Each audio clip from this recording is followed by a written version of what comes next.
রাজধানীতে সড়কে শৃঙ্খলা ফেরাতে তৎপর ডিএমপি ট্রাফিক বিভাগ। চালক পথচারীদের আইন মানাতে সকাল থেকেই নগরীর নানা পয়েন্টে দেখা গেছে তাদের উপস্থিতি। মোহাম্মদপুরে লেন মেনে চলাচল করতে বাধ্য করা হয়েছে বাস রিকশাকে। শিক্ষা প্রতিষ্ঠানের সামনে অবৈধ পার্কিং বন্ধেও নিতে দেখা গেছে পদক্ষেপ।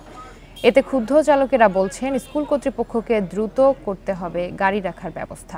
তবে ব্যাটারি চালিত অটো বন্ধে আইনের জটিলতার কথা সামনে আনছে তেজগাঁও ট্রাফিক বিভাগ। তারা বলছে, কঠোর ব্যবস্থা নেওয়ার আগে পর্যন্ত ডাম্পিং স্টেশন করতে হবে। ফিটনেসহীন গাড়ি বন্ধে বিআরটিএ সহ সব পক্ষকে আরও তৎপর হওয়ার আহ্বানও জানিয়েছে ট্রাফিক বিভাগ।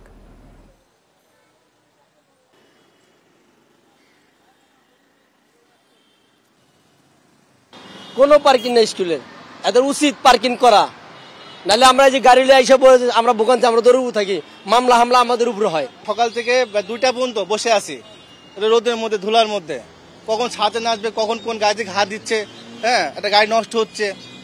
তো আমরা চাই একটা পার্কিং। প্রতিটা স্কুলে যদি পার্কিং ব্যবস্থা থাকে সেটা হচ্ছে আমাদের জন্য অনেক সুবিধা হয়।